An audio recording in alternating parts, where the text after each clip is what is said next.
Okay, today we're going to be taking apart this smart home wall wart.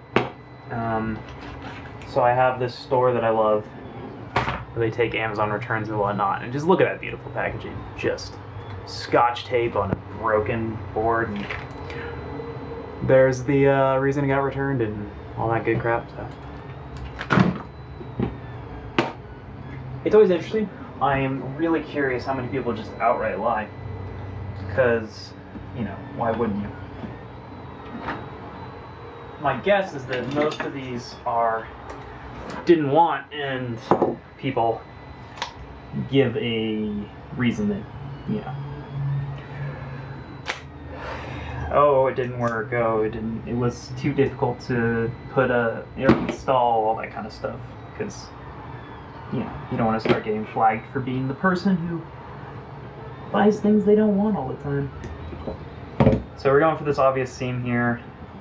Don't really see any other ways to get in, but it might be welded together, so this will be interesting.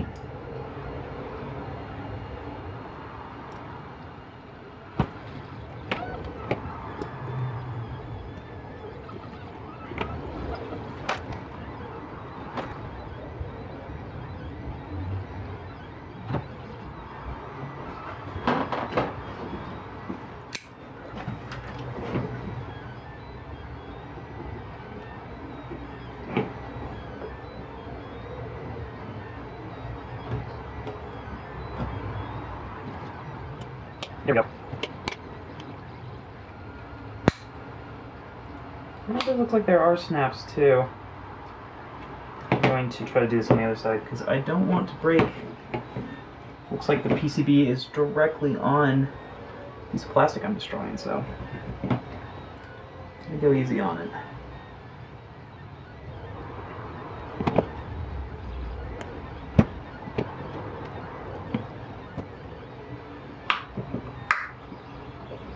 Oh, yeah, hearing some snaps.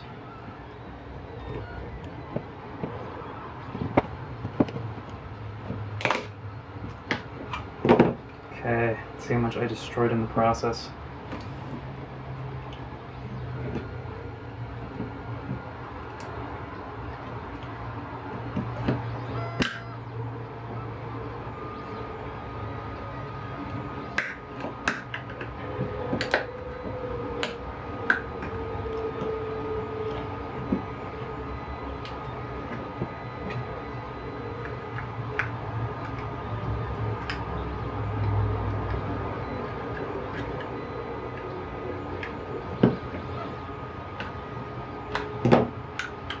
There we go. Yeah, pretty simple.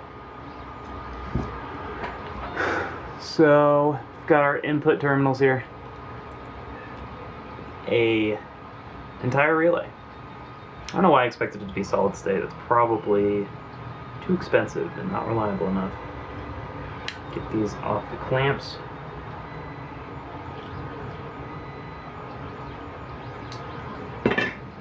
So yeah, your housing couldn't be simpler. Plastic and plastic.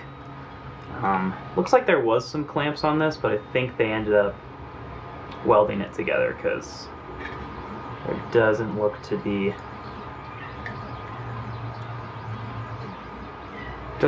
a knob on these to actually hook onto the inside rim of this. So plastic welded on. Plug terminal just goes all the way through. It's interesting, this guy seems to be one entire piece.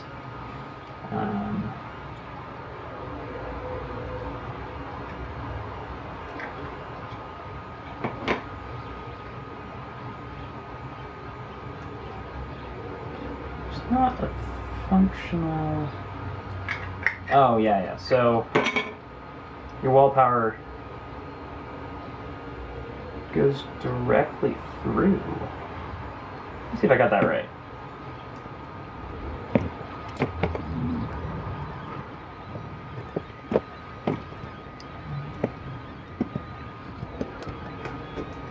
And I think the solder on there is making this difficult. But yeah, it looks like... So this is plugged into the wall, right? And that is what you'll plug your actual device onto. And you insert this on top of here. And what I'm surprised about is that it looks like it feeds straight through. Doesn't seem to be any anything stopping it, except for our control circuitry, obviously. So yeah, see how this works. Just for reference, here's the top cover. Pop the top cover off. There's the LED, the little button right there for the LED and the button, and then wall wart, wall wart.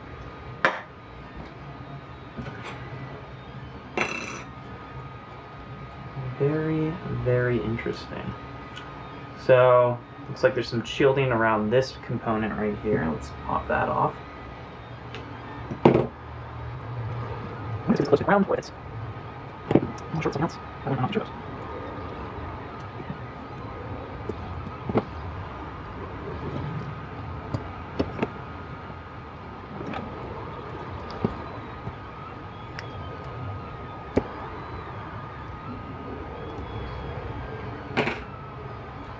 Big resistor. Very interesting. Some small analog circuitry, I assume, on this side. But not much going on. That must be our processor in there. I wonder if they are reusing that circuit in a lot of different places. Yeah, so there's your logic voltage. Right on there is a very tiny 3.3 volt ground, and whatever that is, 12. So without doing an analysis, I'm guessing all this is set up to lower the voltage so we can get a 3.3 off of the wall power, and then setting up a ground. So I am really curious how they're turning the power on and off then. Obviously they've got a relay, but I guess let me make sure my assumption's right before talking about how weird this is.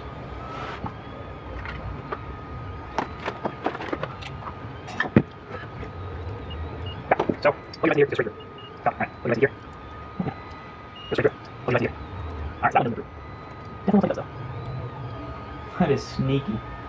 So I guess this little piece of metal here.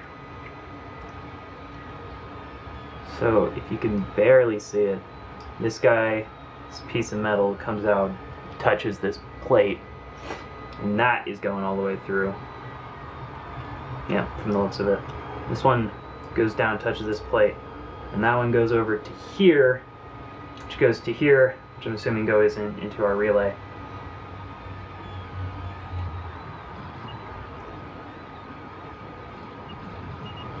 Yeah. So yeah, some sort of microcontroller in there, and I will go figure out what that is in a little bit, but probably a Wi-Fi chip of some sort. And then circuitry to make sure that we have 3.3 volts for our processor's logic to set up the higher voltage coming out of this guy. This end goes straight through from the wall power to your device's plug, and then this one goes through relay. Microcontroller powers the relay. Relay turns on and off. Bada bing, bada bing. Yeah, I mean, this is the design you would want. I don't see any reason this would fail, unless, you know, this stuff's going wrong. I'm guessing most of these returns were just because this thing is hard to program. Which, you know, I get it. Smart home stuff sounds really cool, and then you realize you have to actually learn how to set it up correctly.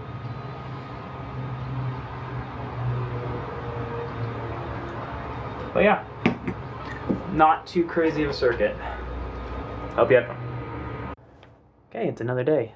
I realized that I said I would take off this processor, and so we're gonna do it today. That guy right there. So I mentioned this shortly, but I'm really curious. The fact that this is 2 PCBs makes me wonder. It might have just been for the packaging size, because this is a very constrained sizing. Your plug, you don't want it to be much bigger than an outlet itself. So that would help for the vertical, helps you put the button in the same place. But another benefit you could get is that if you designed this part itself into a lot of different products, specifically smart home products, you could reuse just this board, because you're probably going to always need this processor, whatever it is. And let's figure out what it is. Alright, this is going to take a bit longer than it normally does, because I have done some unspeakable things to the soldering tip recently. And it is not in a great place. But it still gets hot, which is kind of the big thing.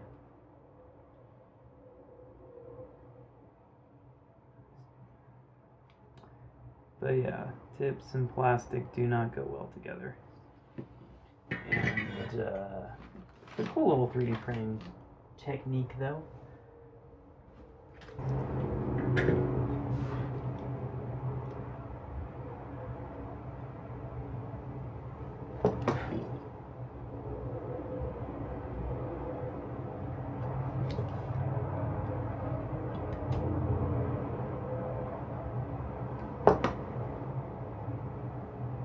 Sometimes fresh solder can help melt the old stuff. Sometimes.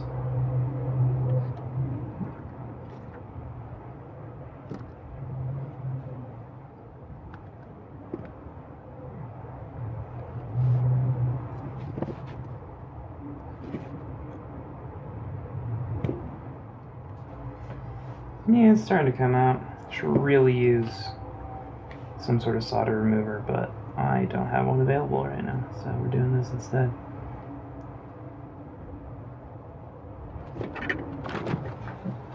Ah, there it is.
I think just that centerpiece is staying together. There we go. I think that pad should be good. Come on, you're so close.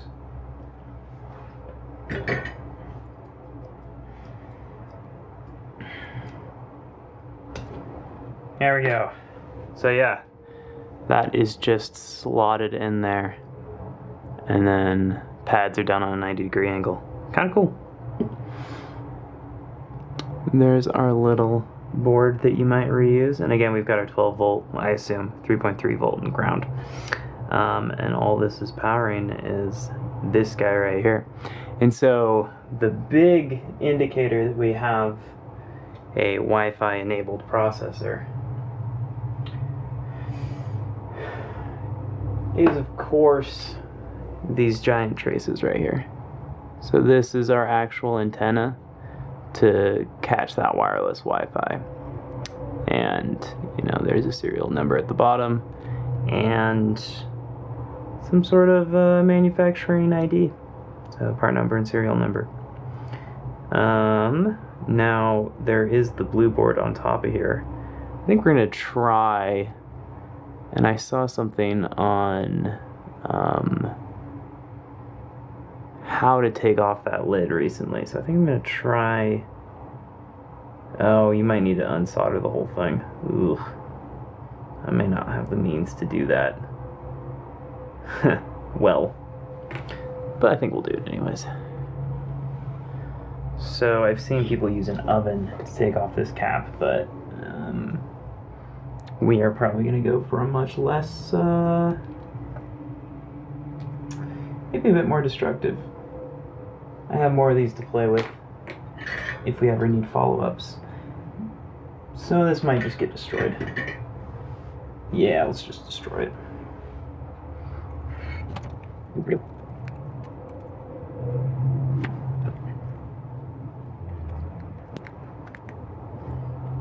Ta-da!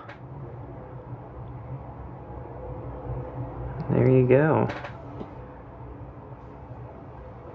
Bacon. Never heard of it myself. But yeah, I'm gonna end up repeating everything that was already said in that video I just watched, but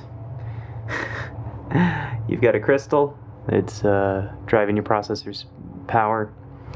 Some resistors and capacitors just to keep things stable. There's a big thing in RF electronics that I don't fully understand, but essentially you need to resistively and inductively match, or capacitively match, your antenna. So 50 ohm resistors everywhere is the standard that I don't fully understand.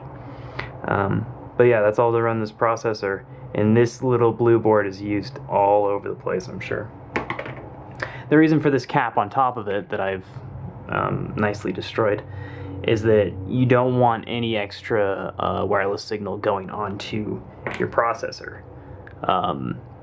Antennas are interesting in the sense that they will essentially pick up a resonant frequency based on the length of this trace and some other factors. So this antenna will only really pick up Wi-Fi, but all these other pieces of metal floating around will pick up everything, or stuff you don't expect and don't want. So if you throw this on top of here, suddenly you can ground this plate, and all that energy will go to ground instead of into your processor, causing issues. So yeah, I guess the point of this video, I really wanted to just show how easy and simple these kind of devices can be. Not that you would be able to actually realistically compete with them, but most of the big issues are honestly software.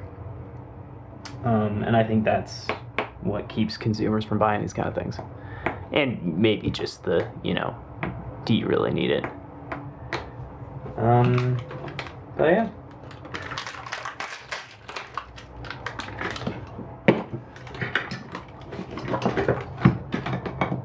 There's your side by side.